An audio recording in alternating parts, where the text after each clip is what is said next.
At Talos, we know cybersecurity can be tough and you can't protect everything, but with Talos, you can secure what matters most. With Talos industry-leading platforms, you can protect critical applications, data, and identities, anywhere and at scale with the highest ROI. That's why the most trusted brands and largest banks, retailers, and healthcare companies in the world rely on Talos to protect what matters most. Applications, data, and identities. That's Talos, T-H-A-L-E-S. Learn more at talosgroup.com/cyber.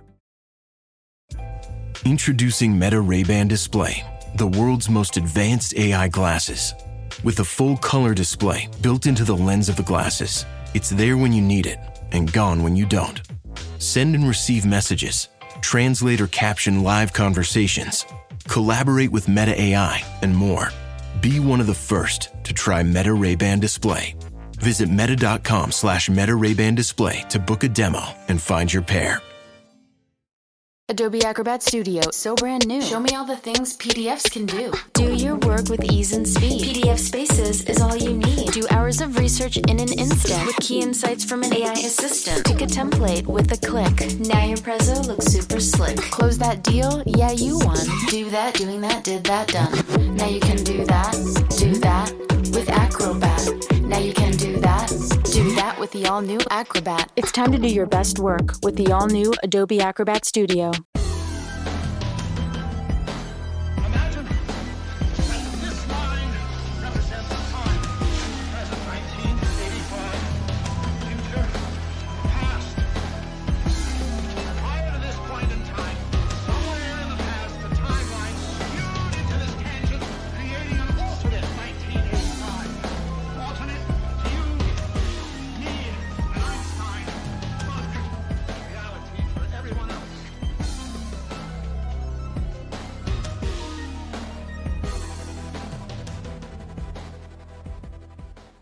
Welcome back to the Infinite Rabbit Hole. I'm your host, Jeremy, and tonight we don't have a guest because our guest canceled. It happens. It's not the first time, won't be the last. But they said that they will reschedule. I will give you a bit of a teaser for next week. As long as that one goes through, we have a, I don't really know how to explain it. It's going to be a bit of a surprise. It's going to be a different feel to the show altogether. Somebody reached out to me, and if she is who she says she is, which I'm actually, as time goes by, gaining confidence that she is, it's going to be pretty cool.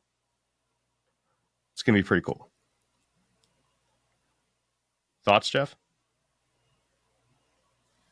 Sorry, I muted myself. She's probably not who she's probably an Indian call center person. She's gonna get on here and be like, Just ask her for like Do a you- Facebook video. "Do you call. need a car warranty?" That's messed up, man. That's messed up. I'm telling you, man, I think she is. I think she is exactly who she says she is. I have a feeling that she's going to come on and she's going to tell us some crazy shit, and it's going to blow everybody's minds. And I think that you're going to really like it because it's right up your fucking alley. Probably. Which alley? The Yeah. music alley. Oh, okay. Oh, okay, yeah, The music industry. Wasn't sure which. for sure. I mean, look, there's a lot of crazies in this line of work, if you will, right? So we're all crazy on some level. So as long as it's a good conversation, even if she's not who she says she is, as long as it's an interesting conversation, I guess that's what matters, huh? Yeah. I mean, basically, it's going to be a conversation that mixes the occult with the music industry. That's about as far as we can go with it right now. And then the rest will just have to be a surprise for next weekend. Yep. Can't really go farther than that. For sure. So, I saw that you were spying on NASA again today. Yeah, I went to the beach. We haven't gone to the beach in a while, so we went down to the beach, and I like to go. I don't like people, right? I don't like to be surrounded by schmucks that I don't know. It's uncomfortable, and everybody knows when you go to the beach, it's just packed and it's annoying. And so we drove a little bit further, and we went to a beach right across the street from the Space Force base. And then NASA was a few miles off to our side, but you could still see it. I'm always out there just keeping an eye. You never know any funny business going on. I got to make sure I'm on the up and up. So, Right. but I was really hoping to see, because normally when I drive, past that road during the day at work and stuff, a lot of times the Space Force base, like they're doing like flight drills and stuff, like right over that beach. So I was kind of hoping to see like a C-130 or some Blackhawks flying around, like while I was chilling at the beach. They weren't, but it's all good. Maybe next time. Bro, I picture you in like full seaweed ghillie gear with like a monocular. See, here's the problem with that, right? With infrared camera technology and things of the sort, if I did that, they would find me, and then it'd be a problem. Whereas if I go out there dressed as a civilian, I'm just fishing, bro, right? I'm just at the beach, bro, in my flip-flops, they're none the wiser. Yeah. Well, I don't know. You could just blend right in with a patch of seaweed. I mean, honestly, how many patches of seaweed is there around the Cape, man? There's got to be a lot. It's actually not. There's like certain areas, but for the most part, because there's so much traffic out there, like so many people like enjoy this area for vacationing and things like that. Like a lot of it is like pretty well maintained. Like I don't know what you call them, the water, the people who like maintain the water out there. So NASA, all of the Cape is like protected wildlife reserve, and then they have like their own teams of people that go out and like clean up the seaweed and the algae and all the stuff out there too. So it's like, even though it's wilderness and it's like protected natural preserve, other than where they put their fucking launch pads, which is weird. Like they're cool to tear up shit and like build a launch pad, but God forbid I make a campfire with some wood lying around. But you get screwed, man. Yeah, they do controlled burns and stuff out there. Like it's pretty well kept. So well, They don't so send mangroves, though. yeah. So Mike and I, after last night's episode, we kind of sat back and hung out. Bless you. We kind of sat back and hung out a little bit and bullshitted a little bit. Talked about URT, talked about the episode, talked about what we can do, in the future for some ideas for some upcoming episodes and everything. And he asked me. He said, honestly, what's your guys' thoughts behind it? He goes, I'm catching on to the gist of the show. You and Jeff have different mindsets on things. And he goes, I'm getting the feeling that Jeff's a little bit more open to this. He goes, am I right? And I said, yeah, Jeff, I think Jeff's pretty open to all this. He goes, what about you? And I said, I'm not going to lie to you. When I first heard it, I have the science blocker on, right? Physics blocks my judgment sometimes. And, but when I was messing with Urus, I would go back and, basically reverse engineer the main answer to a big question. So for example, I would ask it, what is human consciousness? It'd give me an answer. And I'd be like, okay, I could see this, but it conflicts with something that I was taught or learned somewhere down the line. So I would take key concepts of its answer and reverse engineer it with its own answers. So I would ask it to basically explain this bit of its answer, and keep going all the way back down to its elementary bits so that I can learn where it gets its basis from. And after I did that with a bunch of different questions, everything from black holes to ice ages to quantum physics, I started getting more comfortable with it. And that's what I was telling him. And then we started getting into a bigger conversation. bigger conversation along the lines of, do we think that the scientific world is ready for something like URT? And I told him, I said, I'm going to be honest with you, man. I don't think that you're going to be welcomed with open arms. And I said, it doesn't mean that I don't think that you should keep pushing. I said, I think you should let URT talk for itself and continue to learn it yourself. But you're going to get extreme pushback. I think it was Planck's principle. And I think this is like one of the first big talking points that we could really dive into here on the show tonight. Planck's principle. I believe, I don't know the exact wording of it, but it was something along the lines of science only advances one funeral at a time. Basically, the concept is science is fickle, right? People spend their entire lifetimes dedicated to studying one concept, whether it be Einstein and his different theories on gravity, his relativities.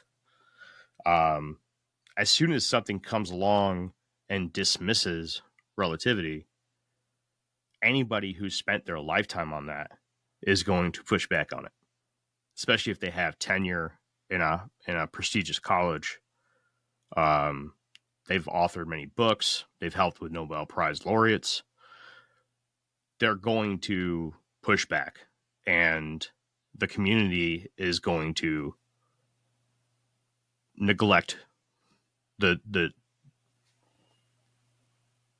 new evidence. Once that person's funeral happens and a couple other funerals happen, then you start getting more acceptance of new themes, new sciences. We see this now. We see it all the time. I mean, we originally saw this with the Earth-centric model, right? With the Catholic Church, right?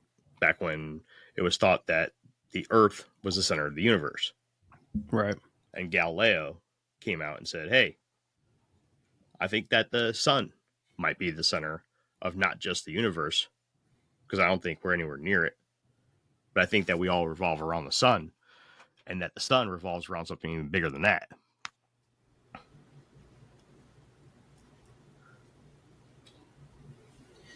Did I just cut out? Yeah, you just cut off your mic too. Is it back on? No. No. Yeah. Yes or no? No. God damn it.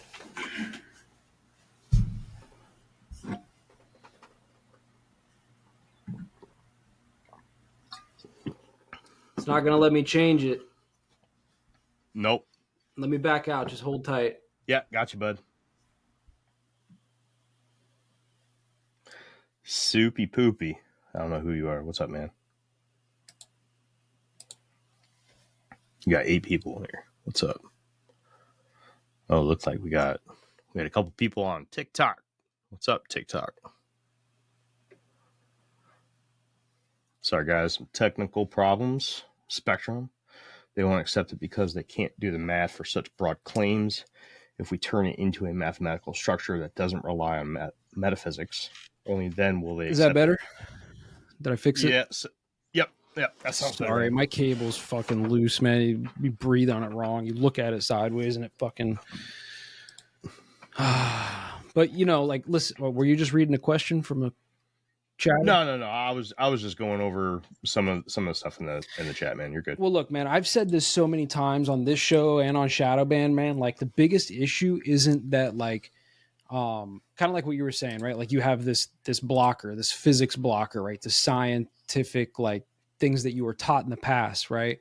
Mm-hmm. So you're right on the academic side, in like the actual like higher ups and like the people who tell us what the fucking truths are or whatever, they have to deal with that on like another level, right? Like you said, because they're all invested in a certain thing and they're getting grants from governments to study certain things and Mhm. all this kind of stuff. So they're really locked into like a certain set of physics and a certain way of thinking about things and how to test things and all that kind of stuff. But just for the regular schmuck out there, like it's similar in the sense that, you know, we're all told what is fact, right? And the thing is, going back in history, like you were saying, where they used to talk about like the earth was flat, or, you know, heliocentric versus, you know, earth. There you go. Right.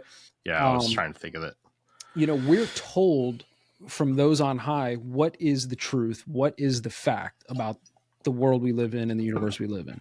So it's very hard for people to like separate themselves from those things that are fact and explore the possibility of new ideas, right? Like just generally speaking, which is, you know, this is why I always take the route of, well, not always, but, you know, I try to take the route of things that I can prove for sure that people just think are conspiracies, right? Like this is why I always go back to chemtrails and weather modification, right? Because when you say the word chemtrails, people are like, okay, here goes this guy again with his chemtrails.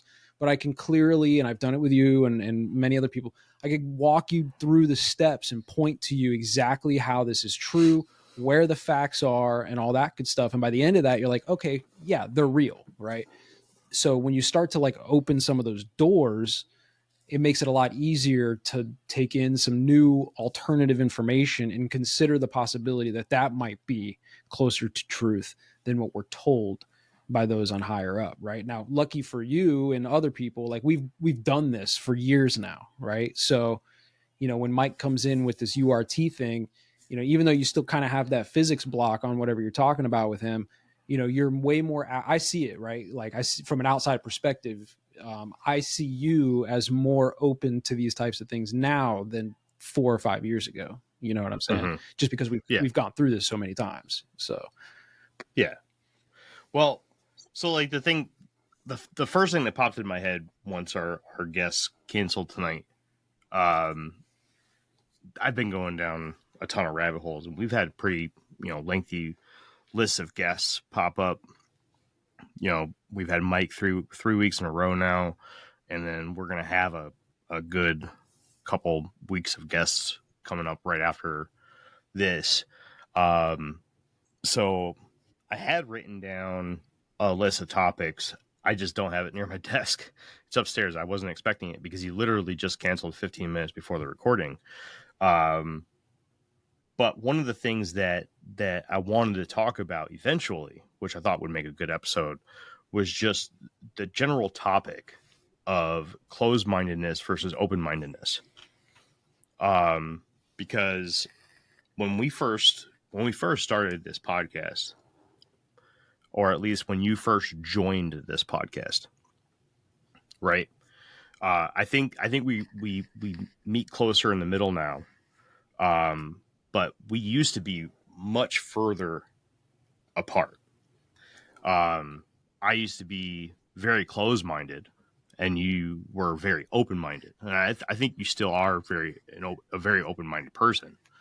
And I'm still, you know, I still have the blockers on from physics and stuff, shit that I learned from school. But perspectives change. And I think that's good for us. And now that we live in this world where you have all this information at the tips of your fingers. Man, this isn't anything new. Everybody knows this. But it comes down to a mentality and tribalism that really affects how your personal open or closed-mindedness affects the way that you absorb this information, and then you regurgitate it back out into the world. Now,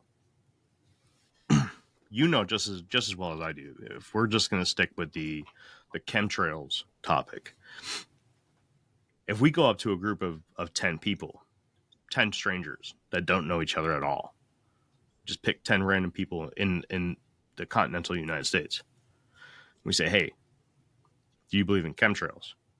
There's a pretty good chance that we're going to get a wide range of different answers.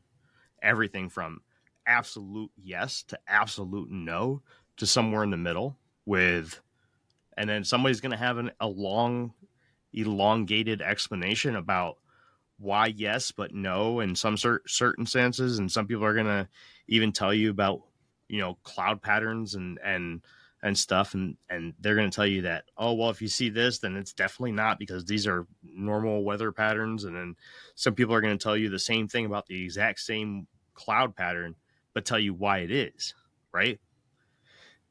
It all comes down to who you've been around, tribalism part, right? The influences that you have, and then your own personal open-mindedness, closed-mindedness. I think that, if anything, being a part of Infinite Rabbit Hole has really helped out personally with these topics, is that I've become more aware of where I stand, or where I tend to migrate to when it comes to some of these topics. And I'm more aware that I tend to divert directly towards a specific type of answer, you know, more academic. I hate saying that because I've never even finished school for this shit, right? But that's Optimism isn't sunshine and rainbows. It's fixing things, changing the way we fix things. It's running the world on smarter energy. Because if optimism never stops, then change can't either. GE Vernova, the energy of change. Getting ready to step into your career era? Set yourself apart with Adobe Creative Cloud Pro for students. Hone your skills with apps like Photoshop, Illustrator, Premiere Pro, and more, powered with the latest in creative AI. Students save over 55%, so you can build a portfolio you're proud of. Launch your future with Adobe Creative Cloud Pro for students. Visit adobe.com/students to learn more. Your earbud fell in a coffee cup. You need a taco pick-me-up. When modern life gets rough, grab the timeless taste you love. Paso, the old El Paso. technically the route that I would go, right? The textbook answer, if you will. And I try hard to fight that. I do. And I think that if more people could see that in themselves, we would progress a lot faster, because the chemtrails is a really good example, right? I mean, if you really do just take a second and look at all the evidence that's there, it doesn't take a genius to realize that they're putting shit into our air. Yeah. Well, you know, like, and there's nothing wrong with like defaulting to like reasoning using like methods that you've learned already, right? Like the academic side of it, right? There's nothing wrong with that. You know, I think that over time, you in particular have realized that, number one, I speak hyperbolically, right? It's, you know, I'm trying to be entertaining at the same time as I'm bringing up like dark, creepy topics about some of these conspiracies, right? Like, it's heavy stuff sometimes. And I've realized over the course of my life, right? Because I've been into this way longer than I've been podcasting, right? Podcasting was just something that came about after years of being in this kind of like mindset. And I've realized just in my personal life, like, you can never really get through to people, even if they believe what you're saying. If it's too heavy, like they want to block it out, because it's just easier. Like, ignorance is bliss, right? It's easier to just live your life normally and not consider the fact that they're spraying chemical aerosols all over you all day long, right? So, you know, I speak hyperbolically. I think you've realized that over the years. I say things like space is fake. But when we really get into the conversation I mean, how many hours have we talked about that? Like 100 hours, probably, all accumulative, right? Like, you understand what I'm saying now when I say space is fake. It's not that there's nothing there. It's just that the information that we're getting as a whole about the information from space just isn't complete, and most likely manipulated or covered up in some way, right? Whatever that is. And, you know, and that goes with any of these topics. So I think that helps a lot when you're talking to people. Like, bringing an entertaining aspect to it, making people think like, what is this guy talking about? Space is fake. Like, is he stupid? But then you get into it and you're like, oh, I see what he's saying. He's just saying like we're not, just like Mike was saying the other night, like we're not even peering out into space with the full spectrum of, sensors and all that kind of stuff. We're not even catching all the information and all the data coming at us. Right. So when they tell you like, this is the fact of the thing, I'm the first one to be like, bullshit, because there's no way all of the information, because I know that you're not capturing all the data, whether it's space or weather modification or interdimensionals, stuff like that. Well, that's a really good point. That feeds right into what I was talking about. There are those people, and I'll count myself in on that at one point in my life. I'm not there anymore, but I will question that now. But there are those people that will take that just because it came from the mouths of somebody in NASA that said, this is what this is. That is exactly what it is. And no ifs, ands, or buts about it. That's the definition of what that is, and there's no question. Right. Until proven wrong, that's what it is. But we've learned that these definitions change dramatically, and it's very fluid. It's not static at all, right? It seems like everything's changing more than it's staying the same. There's no stagnant anything in science, especially when it comes to astronomy or anything having to do with the study of the universe. Saying that we understand anything that goes on outside of the orb that we live in, if you believe that it's a globe, right, is ignorant at best. It's silly to think that we have any of it figured out. It really is. Yeah, 100%, man. That's the biggest problem. That's why I used to have that shirt that I used to sell. It said "Trust the experts" on the front, and it was in quote. Yeah. And then on the back, it listed like the Holmesburg Prison Project, MK Ultra, all these like programs that were like, today, if the public like truly knew that those types of things were happening, it'd be outraged. Like we would, governments around the world would get overthrown overnight because you'd be like, what are you doing? Right. So, there's that whole thing. But then, you get into like when you see it, and we all saw this during like COVID and stuff pretty heavily, when you have like repeated propaganda is the word I'll use, right? When you hear like media personalities, celebrities, like, the news, politicians, and they're like regurgitating the same exact talking points word for word. Like everybody's seen like that video compilation of like all the news anchors talking about, what they were talking about, safe and effective, right? Wasn't that like the thing? Yeah. And and it's like 1,000 fucking news people all saying the same lines exactly the same way. And it's like, when you start to think outside of like, hey man, maybe these people don't really know what's going on, and you see stuff like that, you realize like you are being propagandized on so many levels for so many things. It's only a matter of time before we start, and we're already doing it, right? Like with weather modification and chemtrails, like it was such a fringe topic not that long ago. Whereas now, like I have seen on the news that guy who ran the company, what's it called? Yeah, I know you're talking about the guy that was on Sean Ryan. Same guy, right? And like they're openly talking about weather modification now. They're openly talking about spraying aerosols into the atmosphere to manipulate rain patterns and, all this type of stuff. So it's interesting to me, like how quickly some of these quote unquote conspiracies turn into, oh shit, that was right. That was true. Just because I think the internet, I think because people are talking about this kind of thing. There's a lot of that, man. I mean, like you can see it right now. What's going on with the whole like Russiagate thing, not to get political, but like that's another big one. That was a big conspiracy back a few years ago. And now all of a sudden it's like, oh, oops, nope. Turns out conspiracy confirmed, right? It's all the time. Augustus Dorgo. What's the name of his That was a good company?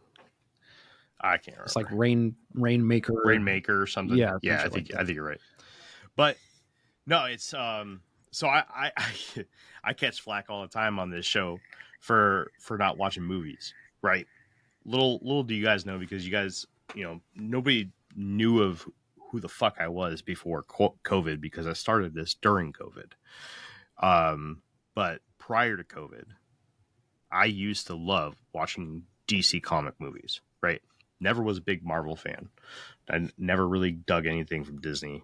I have kids and I got to watch the Disney cartoon movies and stuff, but I like DC stuff, right? And I love horror movies. I love sci-fi movies. I used to look forward to certain actors and shit. And, I used to get caught up in that stuff. COVID hit, and that was one of the biggest eye openers of mine in my entire life. I mean, I'm sure that was the same for a lot of people, but just to give my side of that story, the amount of propaganda that was pushed to us by the Hollywood elite, by athletes and anchors on news channels and politicians and musicians, and I mean, it is sickening the tools that they were using to try to get you to do something, to get you to fall in line, and the lines that they were just feeding these people, like they weren't even thinking, man. It was just read this line, and it was the same bullshit that they were forcing everybody around the fucking world or around the country to fucking read. It was disgusting. It's absolutely disgusting. And this loops right back into the open-minded, closed-minded conversation, right? You had those people that were just willing to fucking eat it up, man. Eat it up and regurgitate that shit on every fucking social media out there. And it was just disgusting to see some of the people that were willing to just regurgitate that back onto everybody. It was like, holy crap, dude. Like, do you understand what you're doing here? Do you understand what you're falling for? I think half of that, honestly, though, was the tribalism you were talking about earlier, like the politicization. God damn it, you get what I'm saying. The political aspect of it all, right? Despite what side of whose team you're on, I don't care. I'm not the political guy, right? I have my personal thoughts outside these shows and stuff, but like there is a real problem with TDS, Trump derangement syndrome, right? Like, love or hate the guy, fine, but there are a lot, like a big chunk of people who just, no matter what, like they're just anti-Trump 100%. And when that got politicized and it became that thing, I think that's where a lot of that came from, was just, oh, well, Trump said this thing, or, MAGA people said this thing. So we have to push the propaganda as the opposite of that thing. Right. And I think that caused a lot of harm to like the trust that people had in politicians, which they never should have had to begin with, by the way. But, that's kind of what happened there. I think a lot of that was just, tribalism, political tribalism. It's so crazy to see. It was a big social experiment, man. It was just to see all of the people that you used to talk to all the time just start parroting all this shit, and to see your own little tribes that you would associate with, whether it would be your work tribe, your bar tribe, your fandom tribe of a certain sports team, or your fucking bingo tribe, or jogging tribe, or your kitten playhouse tribe, whatever the fuck you're into, right? Just to see, you go to these different places and the themes are different, and you can just, the brainwashing. Yep. The brainwashing, and it's there's not even a lot of effort that comes down from the top. A lot of it just gets done at the bottom in all these little tribes. The work gets done for them.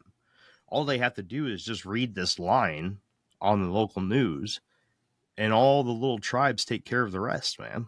Yeah, and you know, It's incredible. one of the biggest problems we have right now as a society, in my opinion, is that you have this insane tribalism, right? So people are constantly just focused on their own propaganda on both sides, and they're just constantly bickering and arguing with each other. And at the same time that that's happening, you have this academic class up here that's just feeding us facts about the universe and about the world we live in, right? So nobody's got the capacity to question those things coming from higher, right? So it's like, I think that's the biggest problem, right? This is why people still think 5G is totally safe. This is why people still don't believe in chemtrails. This is like the whole reason all this stuff is just allowed to continue to happen to us is because we're being, you know, labeled, classified, and psyoped into like our own little fucking worlds, while they just are up here doing this thing and just feeding us nonsense constantly. And people just don't have the ability to think for themselves. I mean, you know, and I'm not blaming people, right? We all got jobs, we got families, we got shit to do, right? There's only so much time in a day that you can dedicate to like doing your own research, right? So, you know, that's one of the reasons why I started podcasting to begin with, was because, you know, like I said, in my personal life, I would talk about all these crazy conspiracies to like my friends and my family. And it just got to a point where they just knew, like, oh, here's Jeff, he's about to say some shit, you know, like here he comes, right? And I could see over the years, like, I'm not getting through to anybody. Like nobody's, you know, they heard what I had to say, and like they're comfortable being complacent, and that's fine. So I was like, hey man, maybe I should just like talk about this shit on the internet. And I'm glad I did, because, you know, there was a time there where like there was a lot of fucking people listening to my show all the time. And then I joined this show, so that's even more people that are hearing my crazy ideas, right? And I still get comments, and they're like, this guy's a fucking nut, you know, and that's all good. But I also get the other side of it, where people message me and they're like, bro, like that thing you said the other day, like it hit, man. Like I went and did all this deep research because I heard you say that thing. And I'm like, see, that's it, man. That's all I care about. I'm not trying to convince people of shit. I'm only trying to convince people to like question everything. Right now, you might come to the answer that's given to you already. Right. I'm not trying to convince you one way or the other, but if you've taken the time to go and look at the thing, you know, you'll kind of get where I'm coming from on a lot of these aspects. Like we did that weather modification episode a few years ago. Right. And I remember you and you and Jake both were like, kind of like, I don't know about the chemtrails thing, you know? And I was like, just give me a couple weeks. Let me put together the episode. Right. Cause that was back when we were doing like the full presentation style. And, you know, I came in with that episode, and I remember clearly, man, like during that recording of that episode, it went from like you guys basically laughing at me to by the end of it, you guys were like, you know, man, like you're making some points here. And I was like, all right, now we're on to something here. Now we're tracking, you know. And I think for me, honestly, that was like a big turning point in this show for me, right? Because before that, I kind of just felt like a permanent guest, if you will, you know. And then after that one was the one where I was like, okay, I think I'm actually like here, you know, we're doing the thing. Yeah. Well, I'm happy. I'm happy you feel like you're at home, man. Welcome home, bud. I fucking hate this show.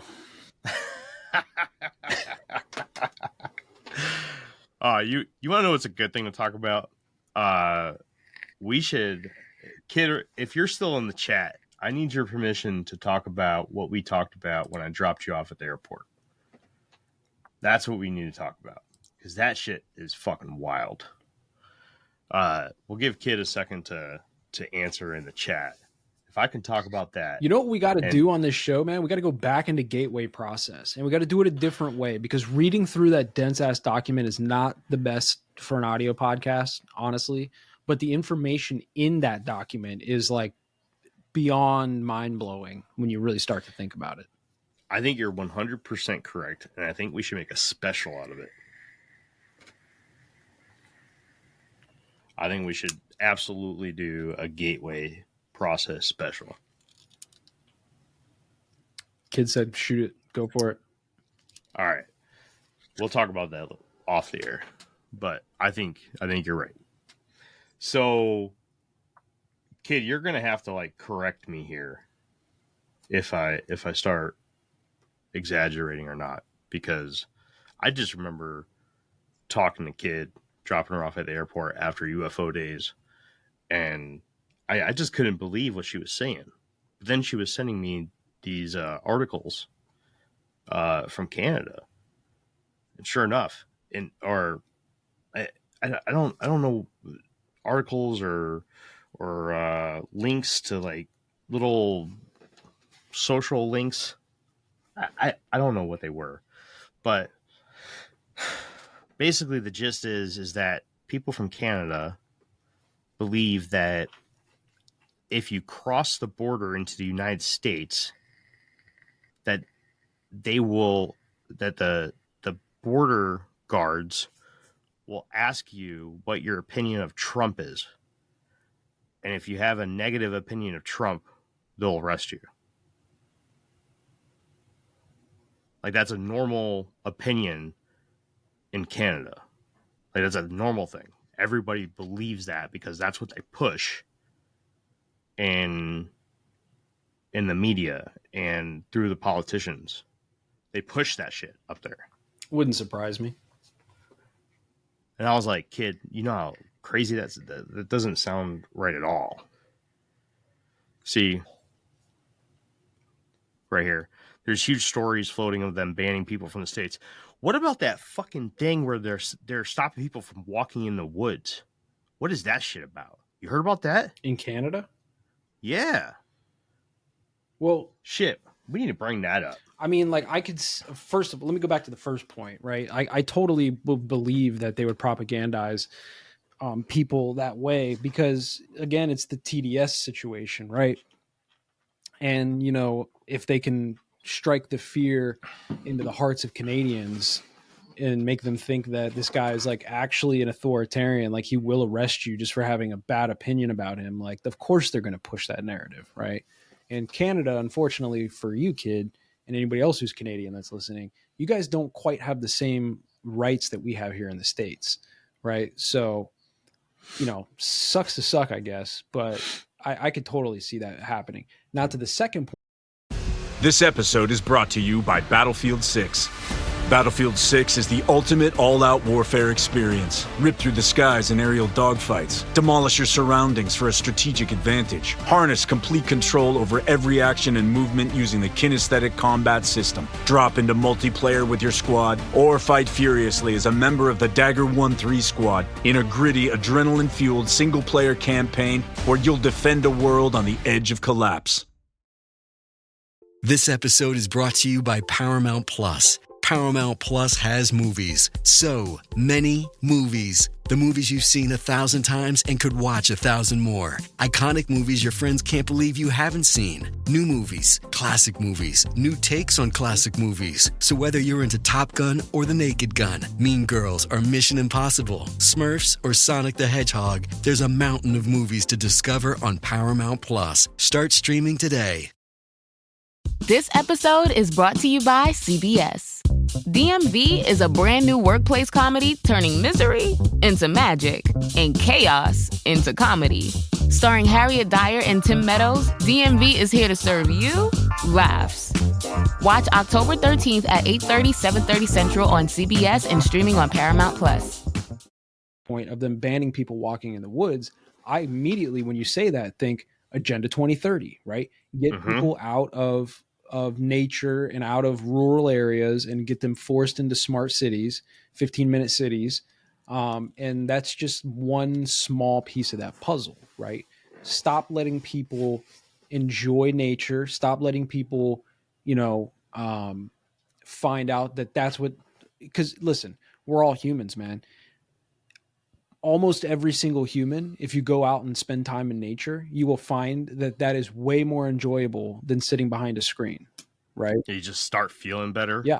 It resets all your shit, and, I can get hippie on you if I want, but I won't. But, we all get it, right? You go to the beach and you stare at the water for a while, like it helps, right? So they don't want that. So when they can kind of start pushing people out of there and say, hey, man, you can't really do that. Like, of course, man. They did that in COVID too, man, a lot. Remember, they were telling you, like, don't go outside, right? Even though we all know that being outside, getting fresh air is probably the best thing for your health. You know, Yeah. they were like, stay inside. We're social people. Stay 6 feet away. Yep. That's a satanic ritual, by the way. Wearing masks and standing 6 feet apart from each other. They do that in certain fucking rituals, which I always thought was interesting. I'm sure. I mean, I'm sure there was many layers to it, man. I mean, it's our nature. It's in our nature to be outside, to get vitamin D, to be social, to talk to people, to create those tribes. You know, even though tribalism has a very negative view right now, right? Because, you know, that's what we apply to it. Tribalism was, you know, at its core was a survival mechanism.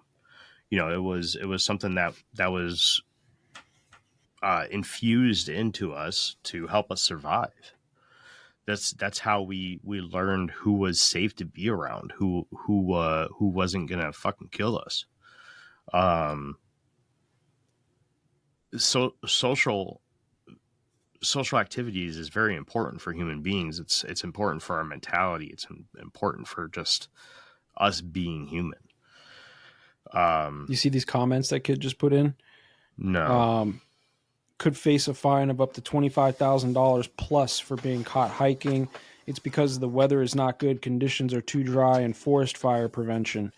We have huge censorship laws here, and the hiking camping ban is also in the maritime province of Nova Scotia, so the east side of the country, very small province. Yeah, look, man, said this 1,000 times. The whole climate crisis thing is just another part of the Agenda 2030 thing. It's just another psyop, right? Now, a lot of like first layer conspiracies, right? They'll be like, oh, it's because they just want to carbon tax us, right? And that kind of thing. It's like, well, that's probably a small piece of it. But really, it's this idea that they want to scare us into thinking that we are the problem for nature. But in reality, we are nature, right? We are animals just as much as any other animals. We just happen to be fully conscious and self-aware and intelligent, and we have thumbs. But, you know, we're fucking animals, bro. And the whole psyop is to make us think that we are separate from nature. So you can't go hiking because, you know, it's forest fire prevention and the climate's fucked. So you can't go out there because you might fuck the climate up even more, bro. You know, that's all it is. Mm-hmm. Yeah. What happens if you fart out there? But they don't ever throw the other side of that in there, and they say, hey, well, also, by the way, like, we're doing weather modification. You know, yeah, like, bullshit. Hey, forest fire prevention, but we could also make it rain if we want to, and that would make everything wet, and there wouldn't be a forest fire. But we're not going to do that, right? Yeah, absolutely. Fucking assholes. No, I thought it was wild when she was saying that shit. Like, apparently, people were asking her if she was like nervous to come here. You know, was she flying in? People were concerned that she wasn't driving because they didn't want her to have to cross the border. I mean, like, this isn't even a new type of propaganda. I mean, back in World War II, when the soldiers, you know, went to, I think, Iwo Jima, right? And we took Iwo Jima. There was a lot of women and children that jumped off cliffs because they were propagandized to think that the Americans would literally eat them, that we were cannibals, right? So when we took that island and we started, like, you know, rounding up all the people that were still there, the women and children, like, in the back of their mind, they were like, these guys are going to eat us. And they were throwing their babies off of cliffs and they were jumping off of them after. You know, it's the same thing that they're doing to the Canadians right now, saying, hey, man, it's dangerous for you to go to America, especially if you have negative views of Trump. Like, they're going to fucking lock you up and shit. Like, what are you talking about, bro? Right. Nobody's going to do that to you here, man. They're not going to do that to you. We have laws specifically against that. Our Constitution blocks that shit from happening. You can't do that here. And, like, you know, the whole worry about ICE, like, that's they're not, that's a very touchy subject here. And that's diving too politically right now. I'd really try hard to not make this a political show. But on the books, the target of ICE is to remove illegal immigrants, and that is what they are supposed to do. I can't tell you what they're actually doing. I have no idea. I'm not watching the news because the news is most likely pushing false narratives. Yeah, it's all fake. Both sides of the news, right? No matter which side of which program you're listening to, like you're getting fake information. That's the whole thing. Yeah. I have a lot of buddies that are from California that are, still in the Navy or just got out of the Navy, who are also Hispanic, that are in Southern California, down in San Diego, in I can't remember the name of the county, but it's in Camarillo, and gosh, I can't remember the other one, Camarillo and. Anyways, I'm not going to sit here and try to think of it. And they're not having problems. So I don't know what to say. I've got a couple buddies who have been out for a while, and they're not worried about it. They're American citizens. They're Hispanic. Their family is all American citizens. They're not worried about it. It just, from my point of view, it seems to be the ones that are legitimately not here legally. But from my point of view, they're all fucking lizards, bro. Okay. And they just are harvesting your adrenochrome and all that good stuff, right? There's interdimensional psychic vampires. Listen, man, if you want to get away from the tribalism of politics, just go deeper down the rabbit hole. And you're hell yeah. And you're good, bro. You'll realize that they're all fucking lizard people, bro. Yep. Yeah, it doesn't matter what side of the aisle, man. Nope. There is no such thing as partisanship. And there's no such thing as bipartisan. Two wings of the same bird, brother. That eagle faction. It's two wings of the same bird, but also two wings of multiple birds. It's kind of a weird, fickle thing. And at the very, very core, it is one entity, like Jeff is saying. But I believe that it goes through many, many different routes before it gets to blue and red. Oh yeah. Listen, I all the blue politicians, and not all of them, but most of the blues and most of the reds, they all go to Bohemian Grove. Yeah. Right. They all go to the Bilderberg meetings. They all go to the WEF, World Economic Forum, and they're all controlled by the Trilateral Commission and the Council on Foreign Relations. Like, you get deep enough down the rabbit hole, the red and blue doesn't matter anymore, bro. Period. Yep. Yep. You see anybody going to any, like, especially like Bohemian Grove and the World Economic Forum, man, you see anybody fucking going to them, instantly lose trust for those. They all worship Moloch. They're all in the Saturn death cult, bro. You know what I'm saying? A stone owl. Or they're just useful idiots working for people who worship Moloch and are in the Saturn death cult. I think that's what the majority of them are, just puppets. I think that's probably the best bet when it comes to the majority of the politicians. For sure. Most of them are just driven by fucking money. For sure. And they're all psychopaths too. I mean, there was a study done, I forget the name of the study, but you have to, in order to become like a politician outside of your local government, right? Now you could talk about like your local county and stuff, like that's probably different. This is just moms and shit, out there doing their thing. But like when you get to higher levels of government and politics, like those people are literally psychopaths. Like actually, like look into it. I don't doubt it, man. I mean, just from a definition standpoint, it makes sense to me. 100%. All right. What else can we argue about? Damn, we're not doing a lot of arguing. We didn't really do any arguing today. I don't know how long we've been going for. Oh, about an hour already. That went quick. Interesting theory. So, very interesting theory. And this is kind of where I was going with the whole asking Eurus at the end of episode 2 with Mike.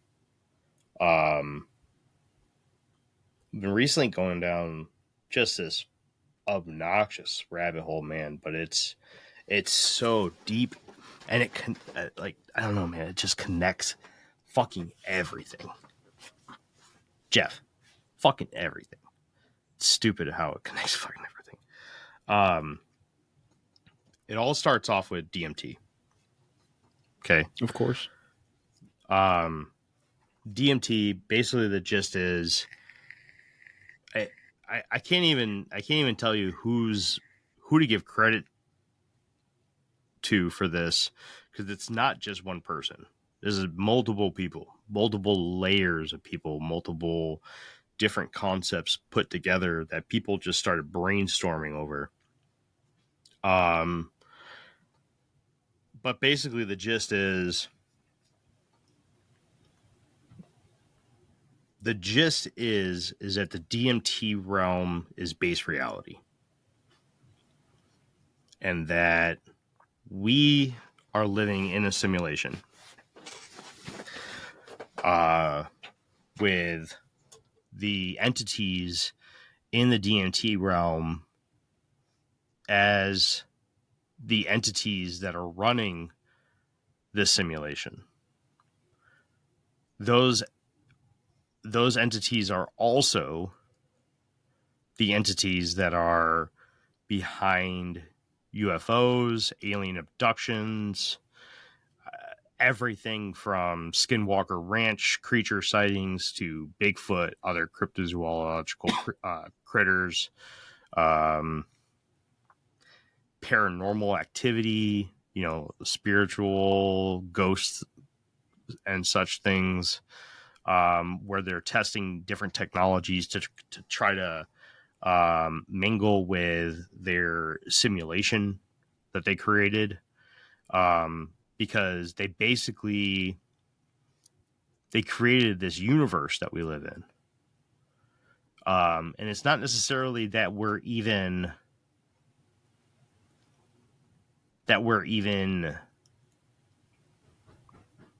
like players, as in like controlled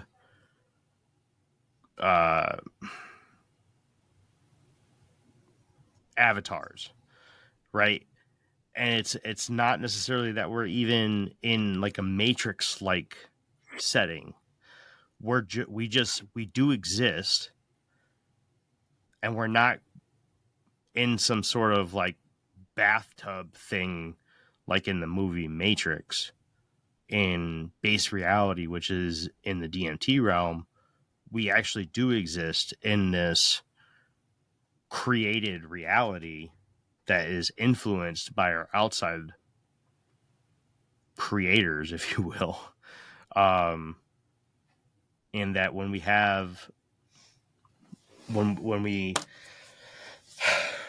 take DMT,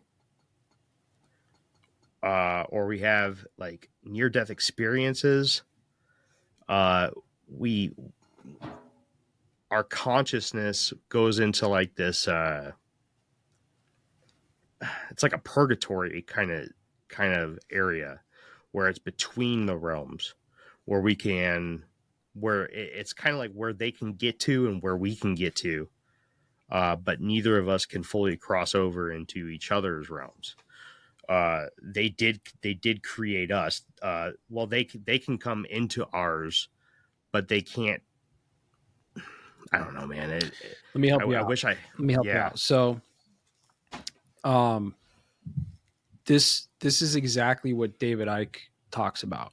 Okay. Is it really? Yeah. So remember I sent a link to you back in the day, and it was like a 9-hour fucking David Icke talk at Wembley Stadium. And you're like, I'm not watching this shit. Right. And I was like, fair. Well, yeah, I did. I watched it. Did you watch the whole thing? No, it was like 7 minutes of it. Okay. But Well, yeah. You got to get the first 2 hours is just, it's like anything else. But listen, I'll break it down for you from the David Icke perspective of what you're talking about. In his theory, and I actually jive with this a lot because I've actually taken DMT multiple times. So I've experienced this myself. The way it works is basically the universe is It's pumping out just like what Mike talks about. It's an ether of all frequencies or all resonances, right, at the same time that's being pushed through this ether, right? And there are entities that at some point in the past have manipulated the information in light that we perceive. So it's not that they created the universe. They created the altered version of the information in light that we perceive and decode as our reality. So they didn't create the universe. They created the false perception of the universe that we can perceive. Okay, that's number one. When you take DMT or psilocybin or near-death experience, which I've never had a near-death experience, but I've had all the other experiences, I've always said this, what's happening is it's unfiltering that part of your mind that is receiving the information in light, okay? And like Mike said, where Ura said that when you're on those substances, that it expands the amount of information that you're taking in, right? It opens up the doorway so you're getting more of the data than what we're normally getting, okay? And when that happens, you encounter these entities that do exist in this universe with us. They're all around us all the time. Some people call them angels and demons. Some people call them interdimensionals. Whatever you want to call them, it doesn't matter. They exist. And we have no idea that they're there because, again, we're stuck in this little sliver of light that we can perceive and decode, right? Yeah. But yeah, the universe is pumping out all of the frequencies all of the time. The holographic projection of the universe is the universe. It's everything. We're only catching this tiny little 0.001% of it. And our minds are decoding that and telling us this is what reality is, right? But yeah, there's a whole other spectrum, both ways, right? Higher and lower, that we just don't get until you go into those altered states of consciousness. And you don't have to be on psychedelics and you don't have to have a near-death experience. The gateway process talked about this, right? You can manipulate the brain waves using audio frequencies, right? Put yourself into a theta mind state or whatever the case might be, right? When you're dreaming is another one of these states, or when you're on the cusp of sleep, right? You're in one of these altered consciousness states, and you're seeing more of what reality actually is, right? The Saturn death cult people that I always talk about, in their belief, they worship Saturn, but not the planet Saturn, right, that we think of. They're worshiping something called the Demiurge. Yaldabaoth is the name of this entity. And Yaldabaoth thinks it's God. It created the physical universe, i.e., the manipulation of the information in the light. And it thinks that it's the all-seeing God of the universe, right? And through if you go layers down, Yaldabaoth, right? The next layer under that is what David Icke calls as the archons. And the archons are the entities that pump out or manipulate that light information and Oh, the sick day struggle is real. But with Dimetapp, it doesn't have to be. Children's Dimetapp works quickly to soothe multiple bothersome cough, cold, and allergy symptoms in a single dose. Our fast-acting formulas are designed with kids in mind, so they get everything they need and nothing they don't. Available in liquid and on-the-go chewable tablets. Tap the banner now to shop at Amazon and say goodbye to the sick day struggle with Dimetapp. Use as directed. This episode is brought to you by LinkedIn. Healthcare professionals can lead their careers with LinkedIn. Discover jobs by specialty, preferred shifts, and even desired salary. From mental health therapists to radiology technicians, it's now faster and easier for healthcare professionals to find the right fit. Learn more at linkedin.com/healthcare. Side effects may include faster job placement, improved work-life balance, and increased career satisfaction. This podcast is brought to you by Carvana. Carvana lets you buy your next car on your terms. Explore a massive inventory online, filter for what matters, and find your perfect match. Then choose delivery to your home or pick it up at one of Carvana's iconic car vending machines. Every car also comes with a 7-day money-back guarantee, so you can make sure it's the right fit. Buy your car on Carvana. Delivery or pickup fees may apply. Limitations and exclusions may apply. See our 7-day return policy at Carvana.com. Carvana. You don't technically need this car. You say that out loud to yourself. You say, I have no space. You say, I'm just looking. Then you click. Then you zoom in on photo number 87 and whisper, oh no. Then you text a friend, the one who always enables you. You say to yourself, this is the last one, knowing it is not. You don't need this car. But maybe, just maybe, this car needs you. Bring a trailer. It's never just a car. Make us see things like the Greys or like the reptilians or like the cryptids, right? It's just a way for them to kind of steer and control our consciousness into a certain box, right? But in reality, they're outside the box with abilities to manipulate, right? And then I could go way down the rabbit hole on this type of shit, but the Saturn people, they worship and believe that, like, that's their religion. This entity. And before the manipulation of the light, before our information field was shrunk, right, they called that the golden age, right? And in the golden age, right, we were essentially immortal beings. We lived for thousands of years, just like religious people talk about, right? Like Noah was 800 fucking years old and all these things, right? It's the same but different. And they want to bring back this golden age by worshiping Yaldabaoth, the Demiurge, Saturn, Satan. It's all the same stuff that's just been kind of like spread amongst societies and secret societies and stuff like that. Man, I just think it's so just the simple concept that people are seeing the same things in the DMT realm that they are in like alien abduction stories. Like the mantis people. Yep. The mantis people or the mantis beings are a thing. Again, it's just an unfiltering of, I mean, think about it this way. Like, let's use your more scientific perspective of this. You know that we only see a small spectrum of light, right? We don't see X-rays. We don't see gamma rays, like none of this stuff, infrared. Like we can't see that with our eyes, right? Yeah. Now that is just like, in this 3D realm that we live in, right? We don't see those light spectrums, but information, light is information, right? Yeah. Light is information. And we're only getting, again, 0.01 or whatever the number is % of the information, right? When you take psychedelics or you go into an altered state of consciousness somehow, you start taking in 0.02, 0.03, 0.1, 1% of the information, right? Depending on the dosage or the level of your altered state of consciousness. So you start to experience more of actual reality.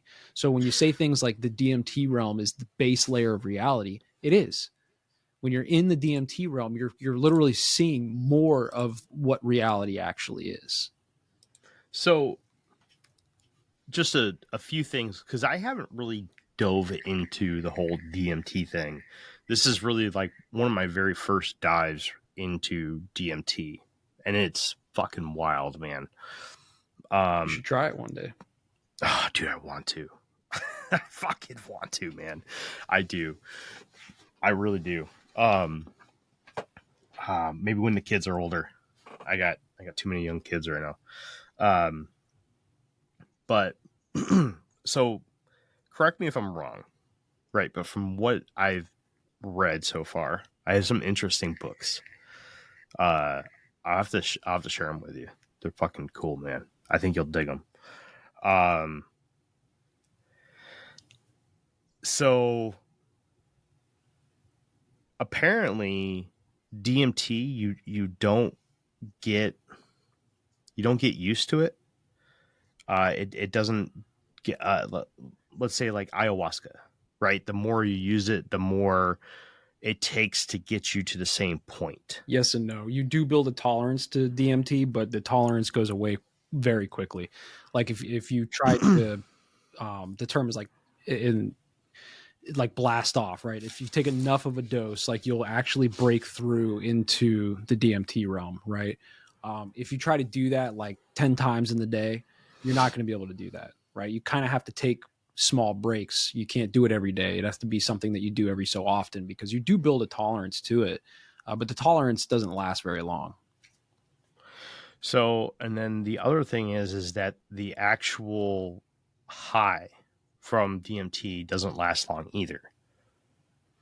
And then people that are studying this, the people that have actually studied DMT, I forget their names.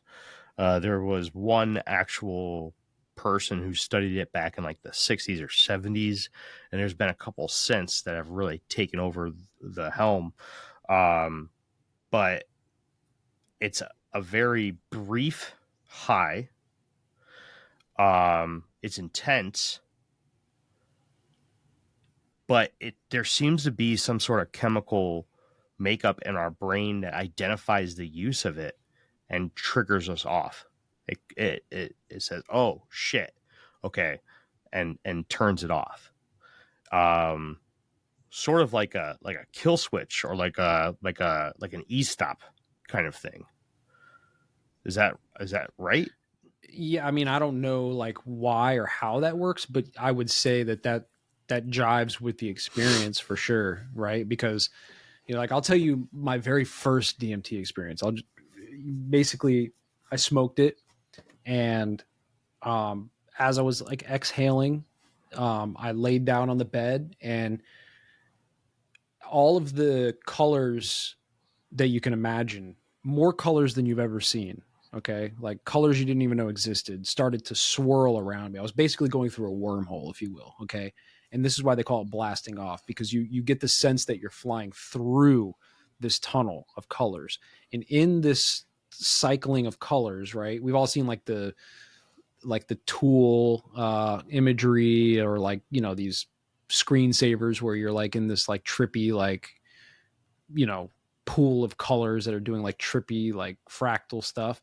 You're in that, right? And while you're in that phase of it, blasting off is when you encounter the clockwork elves, or what I experienced. I would more equate them to like clowns, right? It was like a clown experience. I felt like I was in a circus tent or something, like going through this wormhole. And then at some point you break through, right? After the blasting off, you break through. And when you break through, that's when you're in this DMT realm, right? Now, for me personally, that first time when I broke through, where I ended up was in the void, right? I had a sense that I was in deep space, but there was no stars around me, right? There's no like nebulas, no stars, nothing around me. I was just like in this void that just felt like I was in deep space somewhere. And I felt as if I was laying on my back, which I was laying on the bed, but I was in zero gravity, but still laying down. I don't know. I think because we're here, like the senses from the body still kind of track through or whatever. So I'm laying down in the void, and there was an entity, a female entity, by the way, that was giant. It was probably hundreds of thousands, 1,000 feet tall from what I could sense. I couldn't see her, but I could sense her. And she was holding my head, just like, he's got the whole world in his hands type of thing, right? Like, was just cupping the back of my head as I was laying there in this void. And that female entity was just basically telepathically communicating to me that I was good, I was okay, everything was fine. And it was a complete sense of like nirvana, like ecstasy, 100% comfort, no fear, no anxiety, like the most chill, like loving experience emotionally that I've ever experienced. And in that state, I literally witnessed all of time from beginning to end. Like I literally watched them build the fucking pyramids. I watched like all of the things happen in the world. Now that was probably my own mind taking information that I was taught and told throughout my life, and like trying to like fit that into this void that I was in, if you will, right? Like I don't think I actually saw time go by, but I know I existed there for all eternity. I was an eternal being, right? And then when I woke up, it was like you said, it was like a kill switch. It wasn't like I slowly came back out from the void. It was like I opened my eyes from a dream. Like I just fucking opened my eyes. And I looked at my buddy and I was like, yo, how long has it been? And he was like, 12 minutes. And I was just like, tears started rolling down my face. I was like, holy shit, dude, 12 minutes. And I started telling him all this stuff, and it was like, but that was like the whole first experience. And I've had other experiences and they were all like similar. I almost always ended up in some very positive realm where there was no fear or anxiety, but you went through basically an ego death or a near-death experience to get there. You know what I mean? Mm-hmm. You went through that blast off situation, which is terrifying. You think you're dying. That's fucking crazy, man. Yeah. It's crazy. Yeah, it's, I don't know. I think there's a lot there. I've heard a lot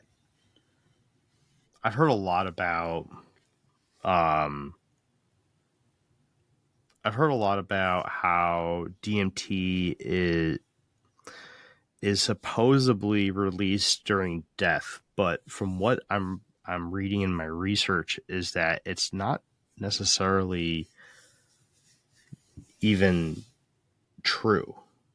But it's not necessarily not true. They don't know where that came from, where the original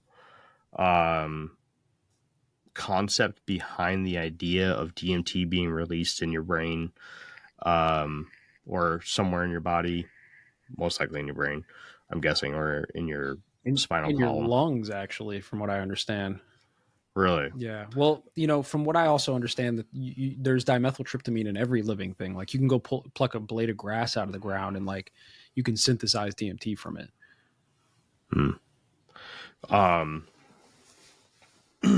But it's, I don't know, man. It's fucking wild. I don't have words for it, man. It's a rabbit hole that I wasn't expecting to get this lost down. And it's a major detour in plans that I've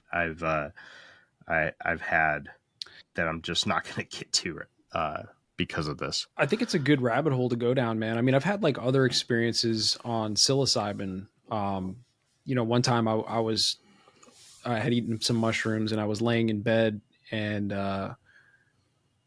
while I was laying there with my eyes closed, there was, again, every color you could never imagine coming out of me in sacred geometric patterns. They were like pulsating out of me, right? And like moving away from me.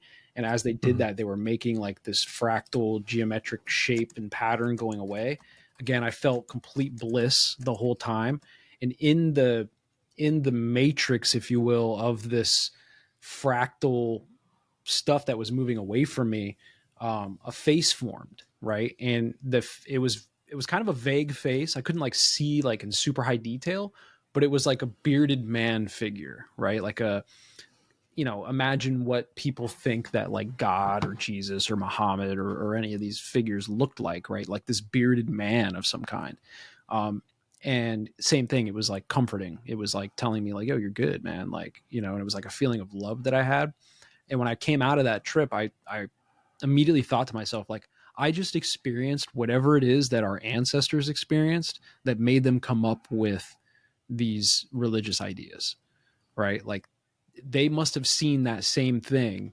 And that's what prompted them to write down like, hey man, just like the female entity from the DMT trip, like I experienced the same thing our ancestors experienced. And when they came out of that, they wrote it down. They were like, bro, there's an entity that's like all seeing, all knowing, omnipotent, all loving, right? And it's there, and I think that that's what they experienced. That's what they wrote down. And those stories just tracked through time to become religions and spiritualities and all these types of things, right? But I've experienced both the male and the female energies in this altered state. And both of them were like profound experiences for sure. Like life-changing. Like the way that I see the world is different because of those things. Yeah, I think it'd be really cool to go through that, man.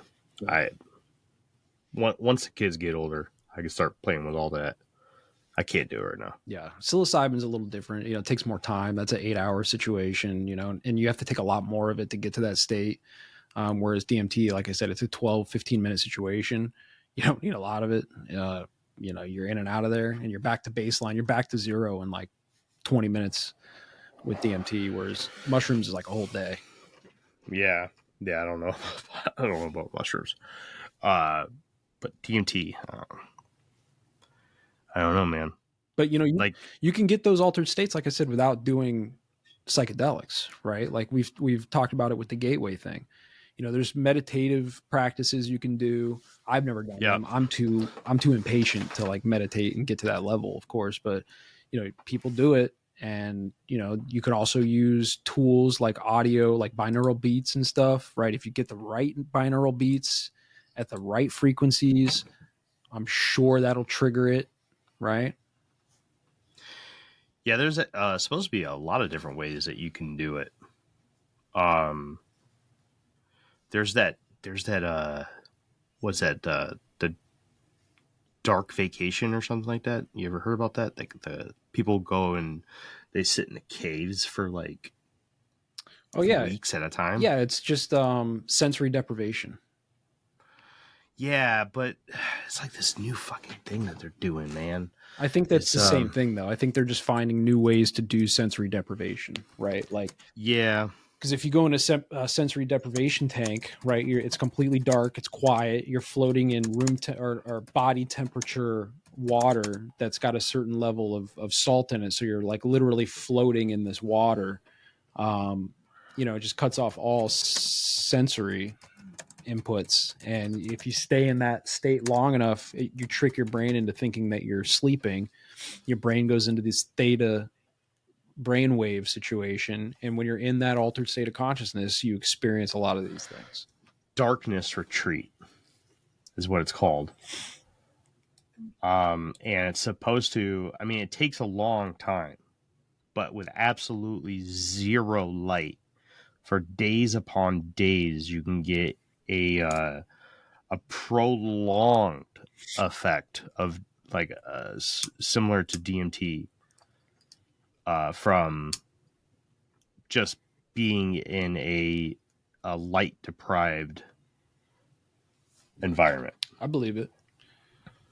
You could do a short version of this in your house, right? You could just shut the lights off, go in your room, and spend a whole day in there, right? And you'll have a similar experience because, again, you're tricking your brain into thinking you're sleeping. And just like when you're sleeping, you dream, right? And you see all kinds of stuff in your dream, right? Mm-hmm.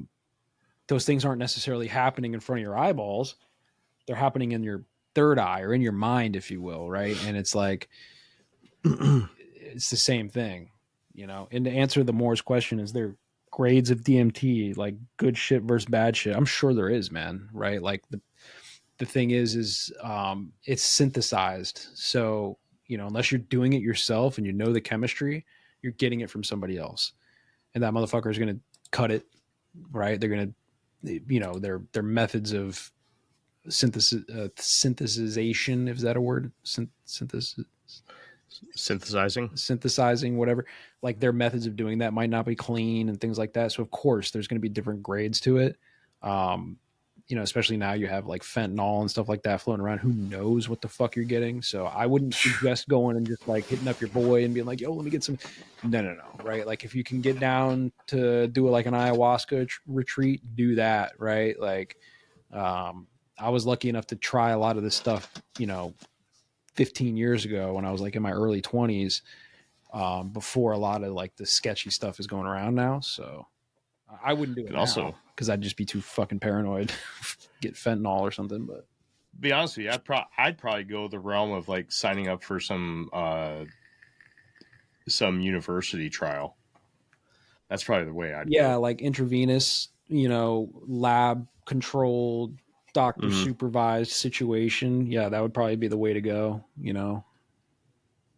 I mean, I don't get me wrong. I mean, I'd love to just hang out at home and you know, drop DMT, man. But yeah, the shit you get on the streets probably be way too fucking scary it's nowadays. just sketchy, bro. But you know, that's the thing with DMT is like you exit this reality, or you unfilter this reality to the point where you have no idea. Like, you know, it doesn't matter where you're at. You could be under a fucking bridge. Like, you're not going to be under that bridge during your trip. I'll tell you that. You know, whereas if you take psilocybin, you know, set and setting is very important because it's a slower situation. Setting and mood. Setting and mood is super important when you take other psychedelics because it just doesn't hit the same way, right? Where DMT is like a light switch, you know? Yeah.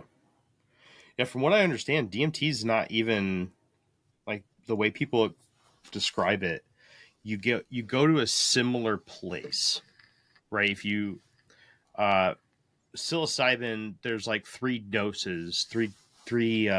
Comcast is committed to bringing access to the internet to all Americans, including rural communities across the country, like Sussex County, Delaware. We were being left behind. Everybody around us seemed to have internet, but we did not. High-speed internet is one of those good things that we needed to help us move our farming, our small businesses, our recreation forward. Learn more about how we're bringing our next generation network to more people across the country at comcastcorporation.com/investment in America.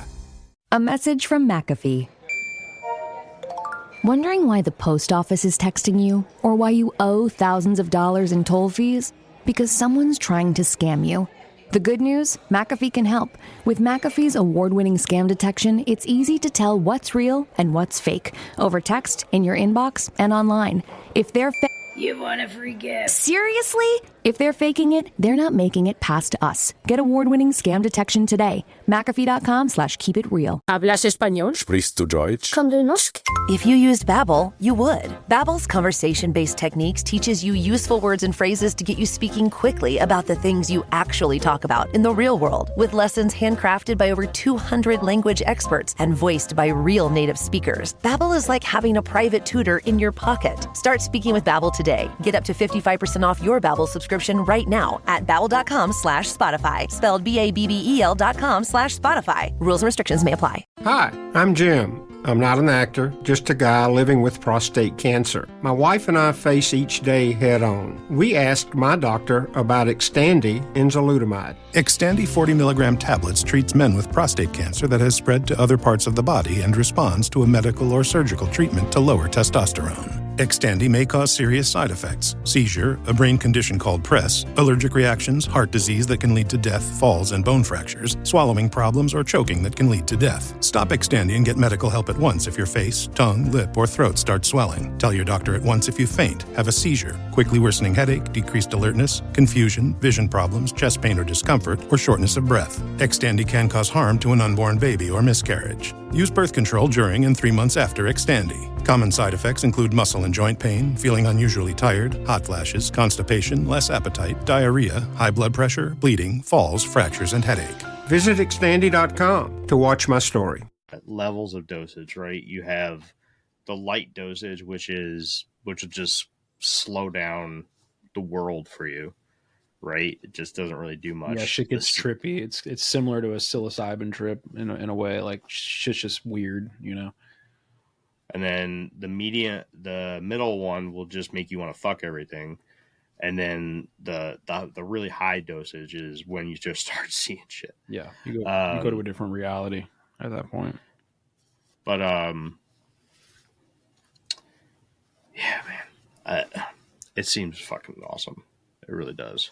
Yeah, Spectrum. There's something like 5-MeO DMT and something else. There's various forms, and that's why like I've never done ayahuasca, but that's probably the better way to do it because the way that ayahuasca works is I don't remember. It's a leaf and a vine basically. I don't remember which one does what, but like let's just say that the leaf is the 5-MeO DMT, right? The vine is the inhibitor for. So basically when you eat it, there's an enzyme in your stomach that breaks down 5-MeO DMT, so you don't have a hallucinogenic experience. But the vine, or maybe it's vice versa, one of the components of it inhibits that enzyme that breaks down the 5-MeO DMT, so that when it processes through your liver, you experience that DMT trip for hours rather than 10 or 15 minutes. I love it. That's crazy. Yep. Is it the same? It's the same. Yes, it's the same chemical reaction that's going on in your brain. It's like with anything else. Like if you smoke something versus eat something, as long as, you know, the enzymes in your stomach don't inhibit the results from you eating it, it's the same.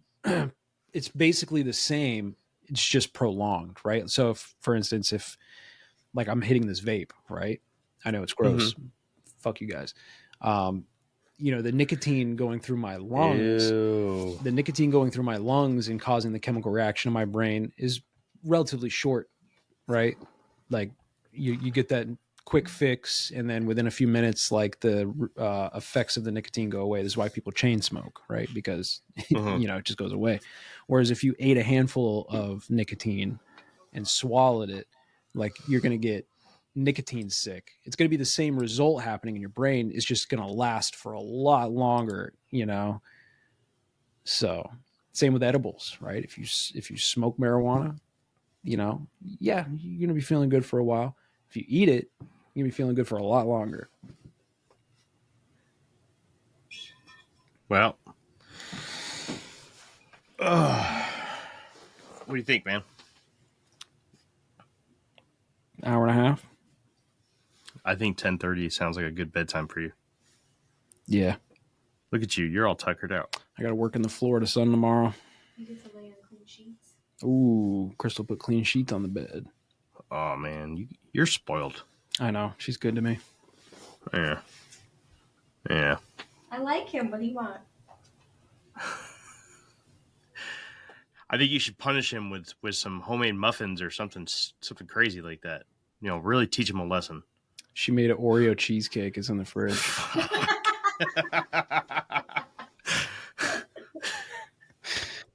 That'll teach him. I was going to make homemade granola bars, but we bought the store granola bars at Walmart the other day, so yep. I'll wait and make those another time.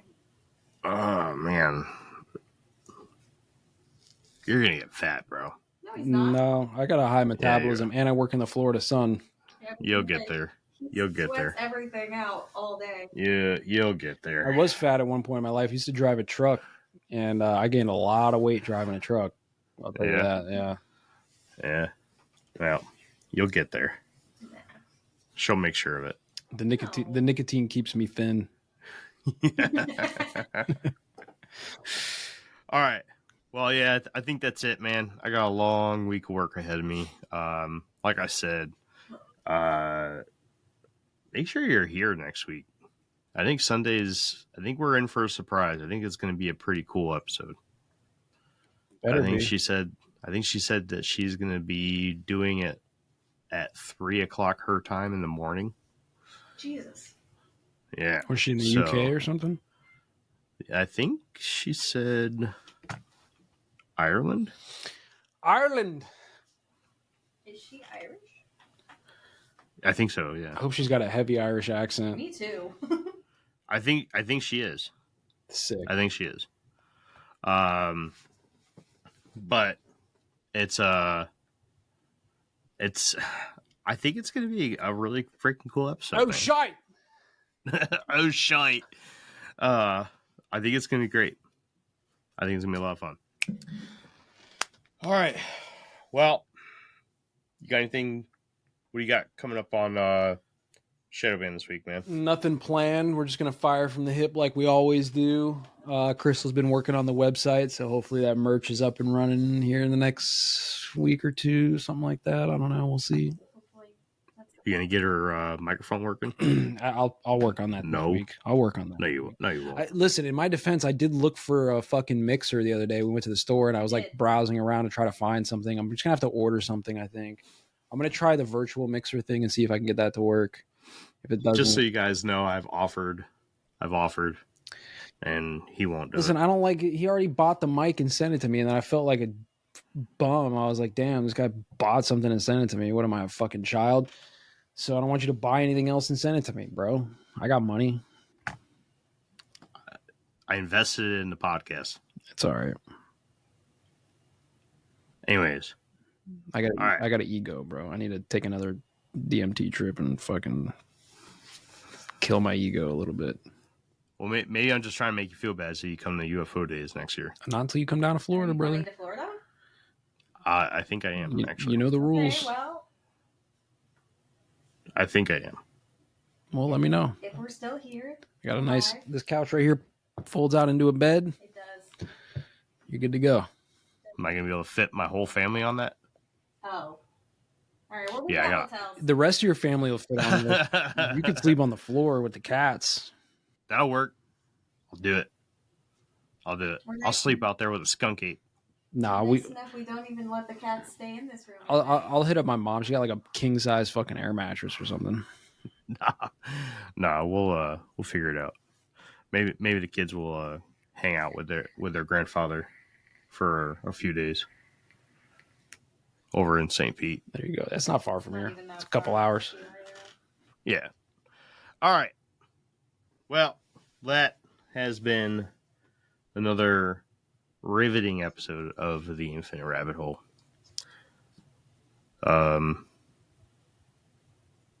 Yeah. All right. Until next time, travelers. We'll see you right here in the next fork in the path of the Infinite Rabbit Hole.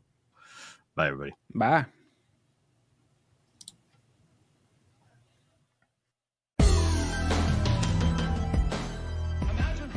Hey, everybody.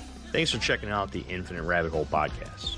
If you're looking for more of our stuff, head on over to infiniterabbithole.com, where you can find links to all the podcast players that we are available on, and even our video platforms such as TikTok and YouTube. While you're there, make sure to check out all the links for our socials and hit that follow so you know when all the new stuff from our podcast comes out.